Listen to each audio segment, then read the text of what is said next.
ഭീകരവാദത്തിനെതിരായ ഇന്ത്യയുടെ ശക്തമായ നിലപാട് മുന്നോട്ട് വെച്ച ഇന്ത്യൻ പ്രതിനിധി സംഘത്തിന്റെ കുവൈറ്റ് സന്ദർശനം പൂർത്തിയായി. ഓപ്പറേഷൻ സിന്ദൂർ തുടർന്നുകൊണ്ടിരിക്കുകയാണെന്ന് പ്രതിനിധി സംഘം വ്യക്തമാക്കി.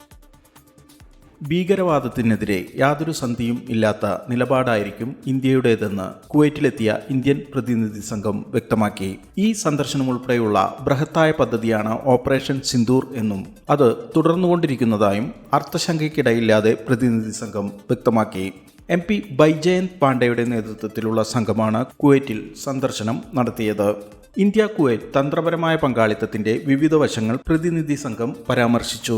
ഇരു രാജ്യങ്ങളുടെയും സുരക്ഷ, ഭീകരവിരുദ്ധ സഹകരണം, ആഗോള ഭീകരതയ്ക്കെതിരെ പോരാടുന്നതിനുള്ള പ്രതിബദ്ധത എന്നിവ ഔദ്യോഗിക കൂടിക്കാഴ്ചകളിൽ ചർച്ചാ വിഷയമായി. കുവൈറ്റിലെ പ്രമുഖ പ്രാദേശിക മാധ്യമ പ്രതിനിധികളുമായും പ്രതിനിധി സംഘം കൂടിക്കാഴ്ച നടത്തി.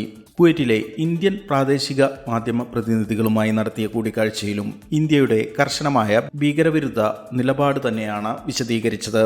അസദുദ്ദീൻ ഒവൈസി, സത്നാം സിംഗ് സന്ധു, ഗുലാം നബി ആസാദ്, ഹർഷവർദ്ധൻ ശുക്ല, നിഷികാന്ത് ദുബെ, എസ് ഫാങ്ടോൺ കൊന്യാക്, രേഖ ശർമ്മ തുടങ്ങിയവരാണ് സംഘത്തിൽ ഉണ്ടായിരുന്നത്. ഇന്ത്യൻ സ്ഥാനപതി ഡോക്ടർ ആദർശ് സ്വൈക്കയും വാർത്താസമ്മേളനത്തിൽ പങ്കെടുത്തു.